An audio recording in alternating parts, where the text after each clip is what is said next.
Hello, everyone, and welcome to Nature and Science Podcast, where science does care what you believe. I'm your host, Don Murphy. We explore the science behind the latest technological developments, ask the deep questions about existence, and seek verifiable truth, leading to a clearer view of reality. On this episode, we have a conversation with Dr. Tom Adams of the biotech company Pairwise. Tom leads a team that uses the gene editing tool CRISPR to improve plants. They have turned mustard greens into a tasty salad green and developed seedless and thornless blackberries. Hi, Tom. Welcome to Nature and Science Podcast. It's good to have you here with us this morning. Thank you very much. I'm looking forward to the conversation.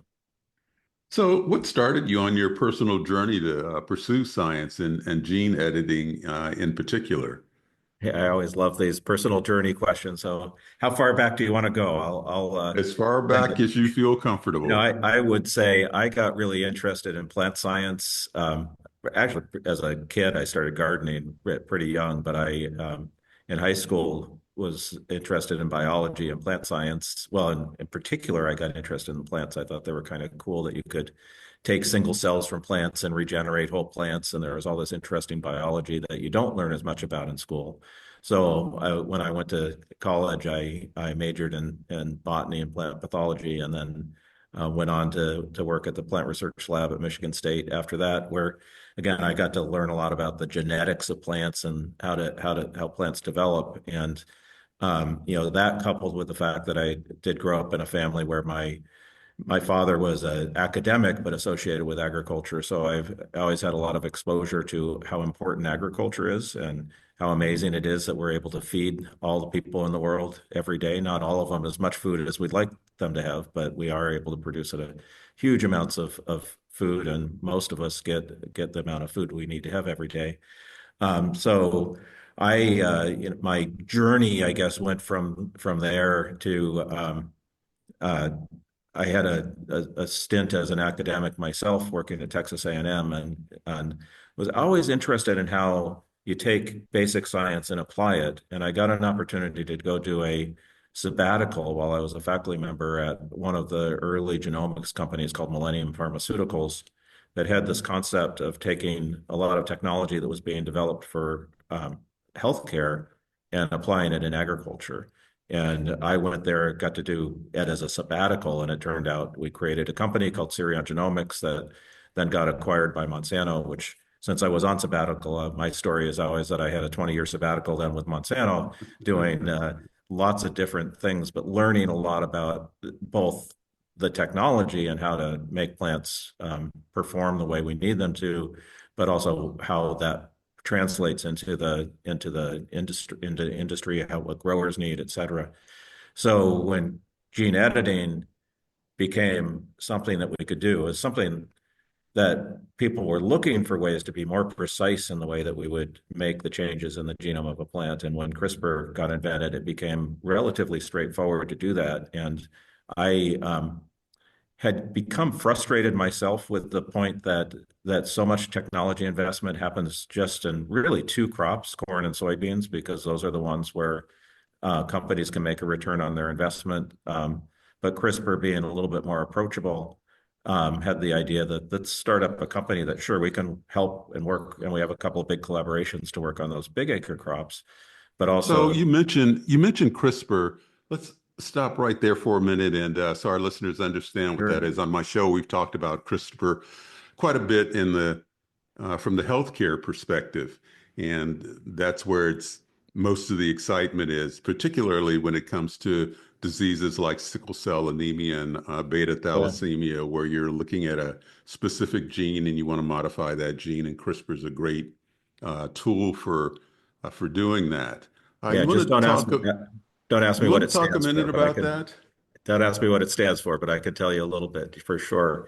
So, let's take a step back from CRISPR and talk about gene editing, because I think that's really what we're talking about. And, the idea of being able to modify a particular gene in an organism to the specific outcome is really important. And you're talking about, the human diseases where it's really just a single change in in a person's genetic code causes them to have a devastating disease like sickle cell anemia.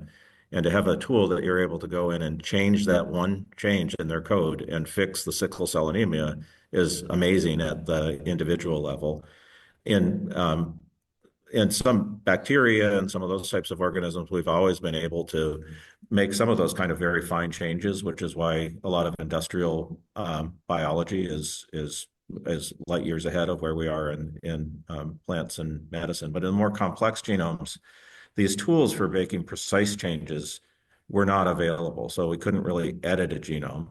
Um, there were some very crude tools that worked very inefficiently to make very specific changes, but in general, the GMO time of plants where we were putting transgenes in, and continues to be important to take something like a gene that helps to control insects and put it in a plant, those just go randomly into the genome. And it turned out that, but sort of obscurely, a bunch of scientists for years were doing sort of uncovering this mystery where bacteria have a defense system that keeps viruses from killing the bacteria, where when a bacteria comes into a virus, if the bacteria survives it, that virus, it creates an imprint that now it could recognize that virus if it comes again and kills it before it kills the bacteria. And Right. that's the Cas tools that we talk about. The CRISPR Cas9 is the sort of the original one that was worked out. And again, many years of sort of incremental advances. And then in the early 2010s, Jennifer Doudna first with Manuel Chapartier were able to show that they could actually take these proteins out of the bacteria and program them to then act like I like to describe it as sort of like a GPS system that you can program in where to go. And it'll go Right. through all the millions of base pairs in the genome and find the exact set that you are looking for. And then you can use that to modify, originally it was talked about as scissors, and it'll go to that place and cut the DNA, and then something will happen.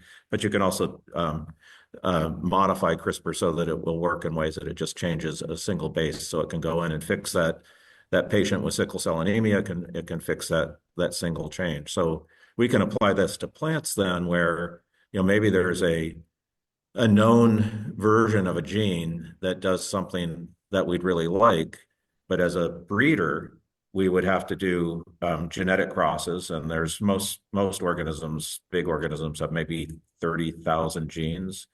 And when you do a cross, you're throwing all 30,000 genes from the mom and the dad into a bag and then picking out one of each from each parent. So to get that one gene you want takes a long time, and to get it without changing every other gene.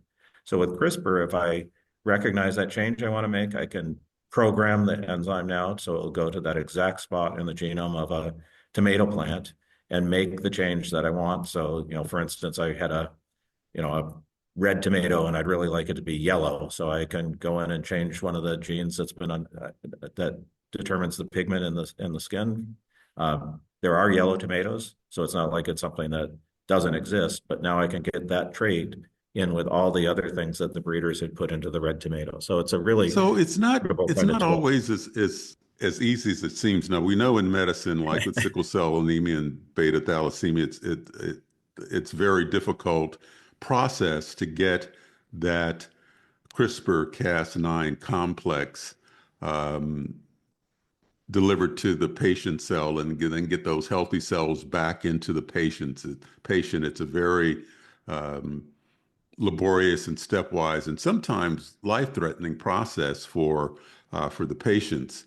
And you have to use a specific vector to get those genes where you want them to be. So in plants, what vector are you using to introduce this CRISPR-Cas9 complex exactly where you want it? I know viral vectors are sometimes used. So is it easier with plants? What techniques are you using to make this possible on an industrial level like you're doing? Yeah, there are a number of things that sort of there are certainly different challenges in plants than animals, and there are a number of things that make it easier and some things that are harder. One is that, each plant is a little bit different. So if you go from a tomato to a corn plant, the way in which you do this might not be exactly the same. Whereas if you're working in humans, you're working on one species. Challenge in humans is the patient is really important. In plants, it's okay if something doesn't go quite right, we could just eliminate that outcome and we'll keep the ones that were good. So we tend to use a natural vector that exists that's called agrobacterium that has an ability to insert DNA into the genome of a plant. Challenge is we don't want that DNA to stay, so because we don't want it to be leaving behind anything, we just want to change the gene. We can use that as a tool to deliver the CRISPR enzymes to make the changes we want, but you can also just, and this is done in the humans as well, just deliver the CRISPR protein itself without delivering DNA, or you can deliver with viruses. And again, it depends on the plant. Going back to sort of my original interest in plants, one of the things that's cool about plants is you can take a single cell and regenerate a whole plant from that cell. So we can isolate that single cell and make the change in that cell and then create the plant from the cell. And that can be done, in many plants relatively straightforwardly. Oh, that's great. So in human history, selective breeding of plants is really nothing new. And so the Egyptians and Babylonians practice selective breeding. But then in society today, when we start talking about selective breeding of plants and we talk about genetically modified organisms or GMOs, people get all excited, whether they know what a GMO or genetically modified plant is. So maybe you could spend a second and tell us what's the difference between the kind of gene editing that you're doing here and what people get excited about or concerned about, I should say, with genetically modified organisms. Is there a difference? Yeah, I mean, you're absolutely right that as long as human civilization has existed, we've been having an influence on the plants around us, whether it was just generally, hunter-gatherers that were leaving seeds behind and then picking the ones that grew the best, or the native cultures of South America and Central America, creating what we know as corn today. That's all been human-driven processes over time, and it's sort of a selective breeding type of approach. In parts of the world, everything that man has been part of would be considered genetically modified because man has had a hand in creating that. Where I think the general distinction is made is if we're doing something, the GMOs that we've talked about are taking what's called a transgene, so taking a gene from one species that would not normally be fertile with a different species and moving that gene into it to provide a new trait. So, for instance, insect resistance in corn comes from taking a gene from a bacterium that prevents the insects from being able to eat the corn and survive. So we put that in.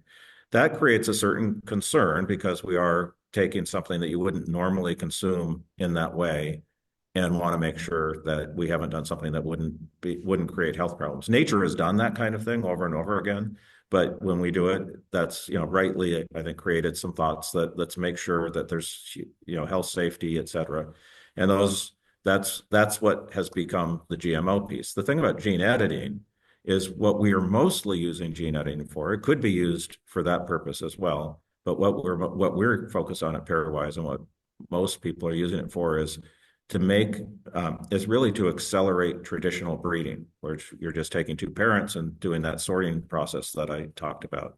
So we're using gene editing to say, I want this characteristic that's in a wild relative of tomato. I want to be able to bring that characteristic into the one that's been bred for 10,000 years because it's something that's going to provide value to the consumer or to the grower. And I can do that by just changing one gene. So it's something that I could have done through many years of selective breeding, but I can do it faster using gene editing. So that's why generally the regulatory agencies are looking at gene editing as really an extension of breeding. It's just a faster breeding process.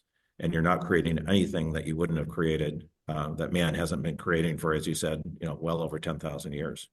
Yeah, exactly. So tell us a little bit about how Pairwise came about. That's your biotech company, and you guys are doing some pretty marvelous things. And one of the things I got excited about is that you're doing things with mustard greens, which I grew up eating.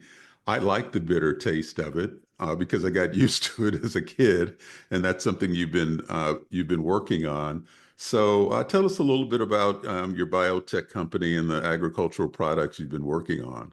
Sure. And my guess is you mostly cooked your mustard greens Yes. because they aren't just bitter, they're also really spicy, Hmm. in a sort of a horseradish flavor. And when you cook them, you eliminate an enzyme that creates that spiciness, so that makes it so they're just have that little bit of bitterness. And what we actually did with mustard greens was to take away that same enzyme that you destroy when you're cooking it.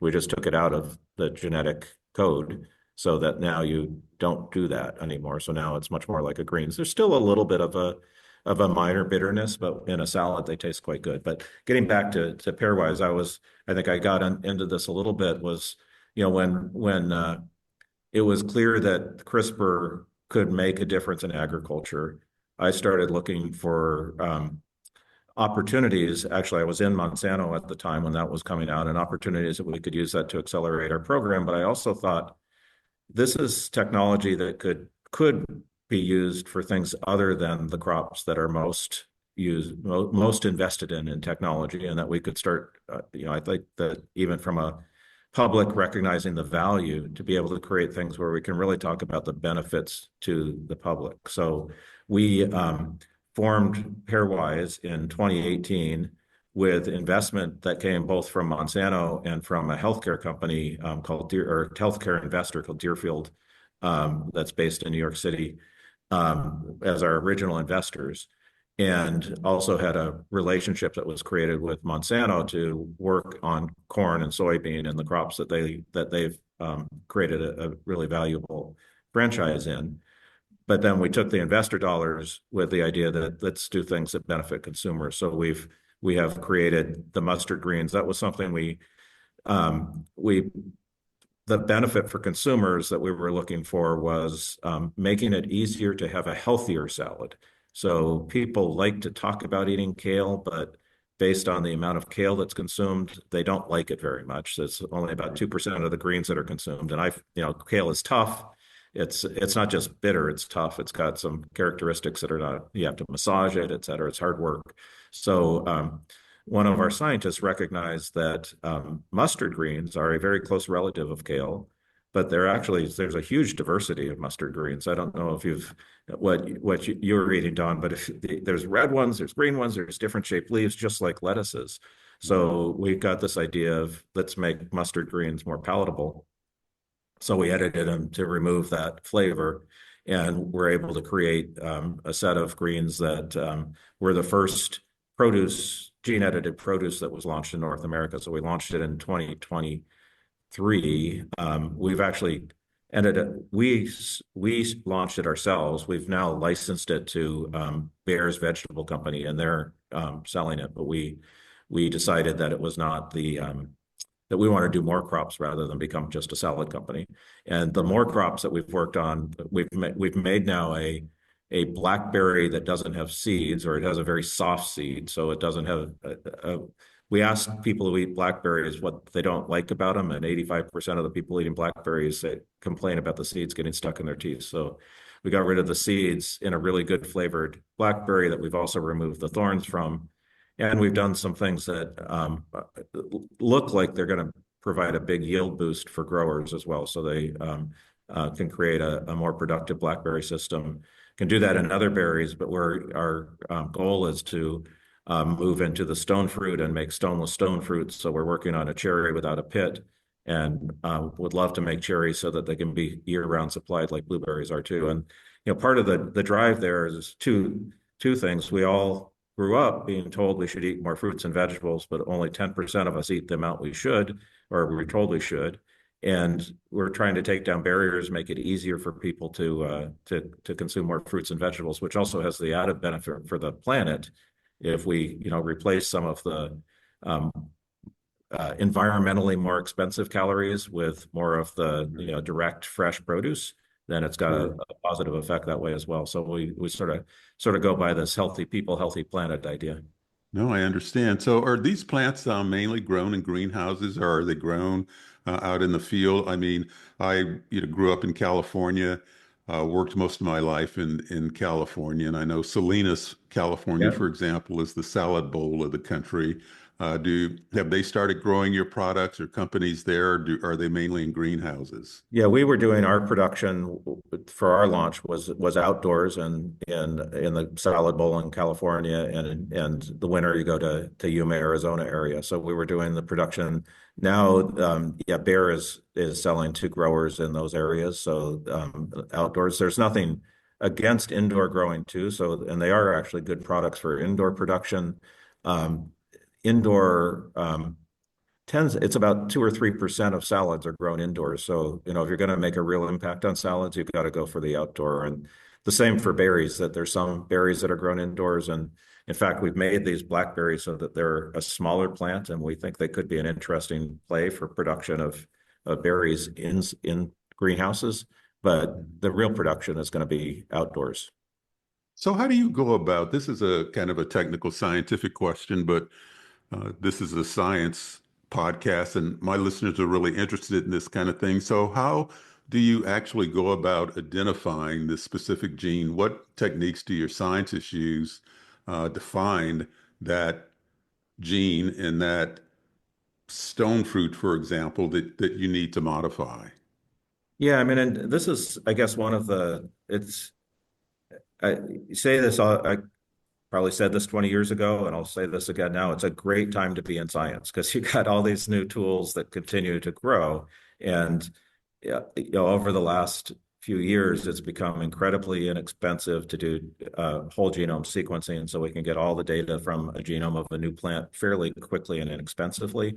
Not only can we do that, we can do um, from many representatives of a plant. So, for instance, in berries, we took 700 different varieties of raspberries, blackberries, salmon berries, et cetera, this whole species of rubus. And from every continent except Antarctica, we sequenced them and did phenotyping studies on them. And we were able from doing that to be able to understand which gene it is that controls making thorns, for instance. So you can do this kind of genomic comparison to find which genes underlie different traits that we've been following. There's also now many years of at molecular level studies, both in model system plants, like this weed Arabidopsis that gets used in academic labs a lot, to uncover pathways that underlie a lot of really interesting things. So now, whereas you can tell I'm a little bit gray when I was in graduate school, discovering a gene or something like that would have taken your whole career as a graduate student. Now we have a couple of people that are really skilled with the computational uh, pieces and understand plant physiology, and they can in a couple of days can do the work it would have taken me several years to do, that then come up with pretty good targets. Now we're not right every time, so I think we have a pretty good hit rate where we get the phenotypes we're looking for. Something like the seedless berry, or it's really a pitless berry.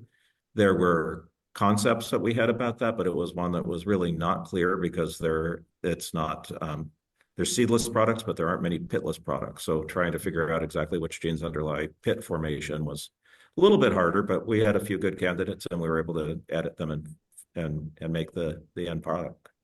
Now, as you said, there there are whole companies out there, right, or some companies out there that are repositories of this genetic information. I mean, all of this, some of these things have been cataloged over time.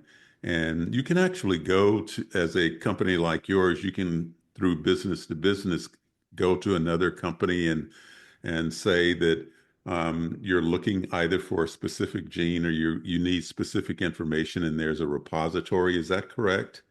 Yeah, I would say it's there are companies that will help you figure out more complex pathways, so they have tools that would help with that. But really, for the type of question you're asking, and with the AI tools available now, and all of this stuff is in the literature, These AI tools will do a pretty good job of scanning through all the literature and giving you some pretty good ideas, even before it gets to our scientists that then can take it to the next level. Mhm.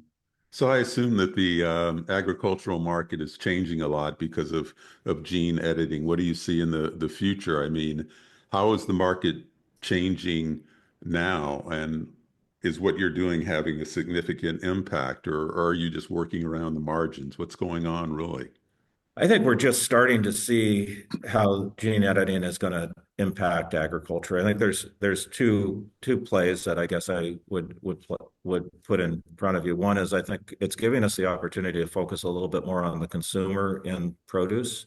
So breeding, because you are sorting through all these genes and you have to satisfy both the consumer and the grower and the supply chain that needs to move it around the world. The consumer often comes out short, which is why, people complain about the flavor of tomatoes and things. But, we can, with gene editing, we can take a tomato that maybe was maybe tasted really good, but didn't have some of the other characteristics, and then use gene editing to bring those other characteristics in. So I think you're going to start seeing that kind of impact where it helps to drive the variety and choices of things like pitless cherries. The other place will probably be a little less visible to the average consumer is just helping to accelerate the work that goes on in breeding programs already, which is necessary as we, battle all kinds of different macro challenges in agriculture, whether it's, you know, weather changes with the changing climate, whether it's supply chain issues and being able to produce in areas where we didn't produce before, or having to deal with less water, those types of challenges. Those are things that breeding can do over time.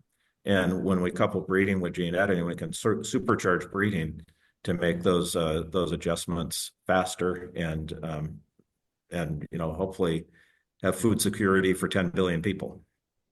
So I know Jennifer Doudna, who's of course pioneered CRISPR along with her colleagues, is very focused on agriculture. She's very vocal about the fact that gene editing and the use of the CRISPR tool can revolutionize agriculture and agricultural production to the point that we can at one day significantly impact world hunger and the distribution of foods, and also, as you say, meet some of the challenges that um, climate change presents. So I'm interested in your views on that and whether you work with Dr. Doudna or not, or others who are trying to really change agriculture on a global scale.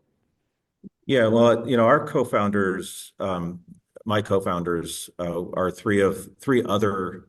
So Jennifer was already tied up in some other companies, but three other key founders of the whole CRISPR space: Feng Zhang, David Liu, and Keith Young, all Mhm. sort of call them the East Coast elite in the CRISPR space. And when we were founding the company, they said, really, they're really healthcare focused, which I think Dr. Doudna is as well. But I think they saw that they could impact so many more people with agriculture, that you can have profound effects for an individual in healthcare, but you could affect, whole populations in agriculture. So definitely that's a driver for us as a company, and a driver for me individually.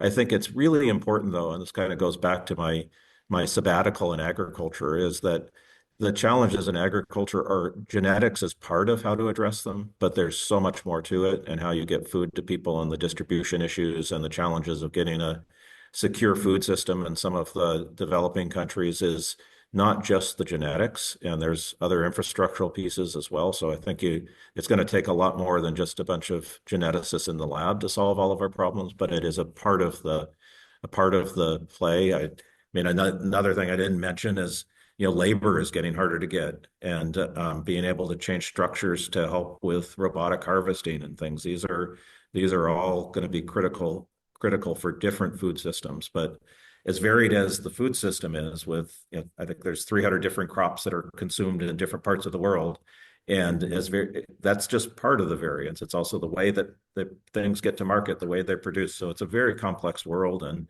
it's great to think that we could fix it all with gene editing. But I think we got to be aware that and humble about that there's a lot more. We need a lot of help.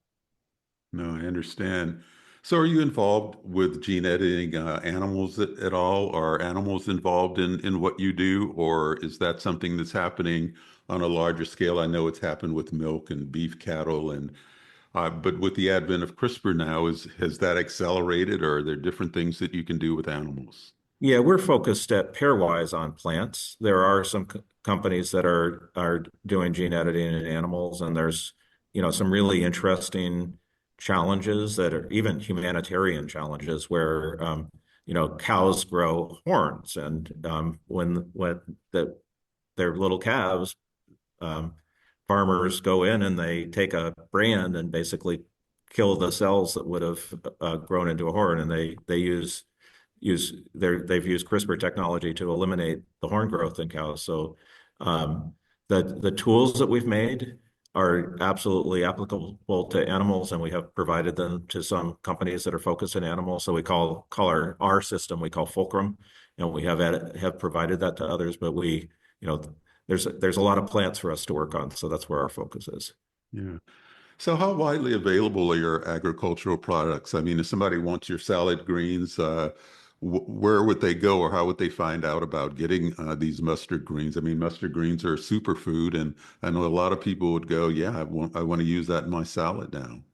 Yeah, I don't have a great answer for the mustard greens. Bayer is just bringing them back onto the market now, so and they're going to sell them broadly to different salad growers. And how exactly they'll be branded, we were originally launching them under a brand that we called Conscious Greens, but again, it became clear that we couldn't be both a genetics company and a salad company at the same time. So those will be coming out.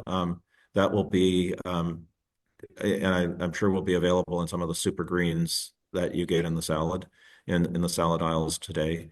The berries that we have will be a couple of years before the seedless berry will get to market. And this is why it's said earlier, I think you're just seeing the beginning of the edge of where CRISPR edited products are going to become part of the marketplace. There's some things that are happening in the big acre crops, but again, those won't really show up to consumers. It'll show except keeping prices down, hopefully. And there's a couple of other companies that have things that are close to market, but not a lot in the market just yet. So you Understand. got to stay tuned for that.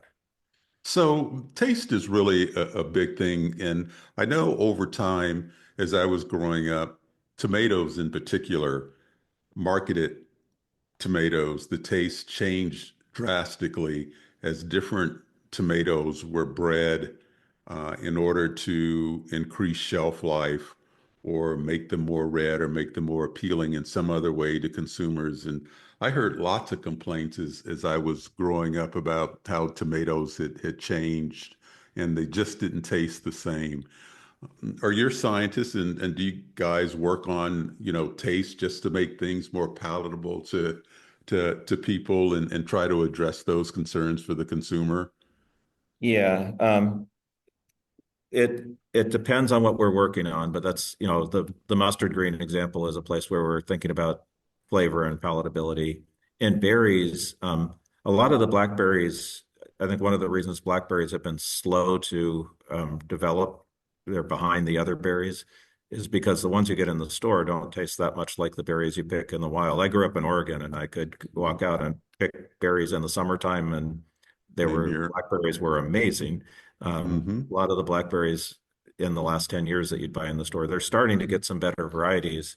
And that's what we did in creating this pitless, seedless variety was we started with something out of a breeding program that tasted great because taste is complicated and seeds are not as complicated. So we started with something really great tasting and having these different characteristics. I think tomatoes have made a recovery just through breeding that there's many of the tomatoes now and the way they're producing them are they're not as they're not as good as the one you pick on a hot summer day in your garden, Right. but I'm not sure that's possible to replicate into the store just because you're getting all those, that fresh photosynthate being produced in the garden.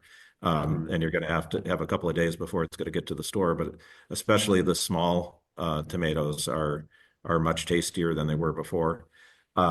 And that was, it is all supply chain management, and then people have figured out better ways to manage the supply chain. So getting the food, I don't think that people fully recognize how amazing it is that we get the diversity of food we get in the grocery store and all of the things that have to go on to get that. So, it is easy to complain that the tomatoes could taste better, but on the other hand, it's amazing we have tomatoes in the wintertime. So, but they're getting better, and I think that is a place where, going back to, I think I've used this example, if a tomato breeder has a really good tasting tomato, but it has a shelf life issue, it's quite possible we could use gene editing to fix the shelf life issue. And it would take them years to do that with breeding, but we could do that much more quickly with gene editing. They'll fix the both the shelf life, shelf life, and also the taste. So the other question is, are there unintended consequences that you see that may come about from using these tools as you're developing, for example, the seedless blackberry? Will taste be compromised, or will some other aspect, or is this genetic engineering so precise that it just only affects this one area, for example, the seeds? So again, if you just extend our thought process to be just how a breeder would approach a problem, that's how we approach this sort of problem. So certainly, it's possible that a gene that we modify, and we're modifying it again in the same way that nature modifies it, could have pleiotropic effects. So it could affect other genes, other pathways besides just the one that we're doing.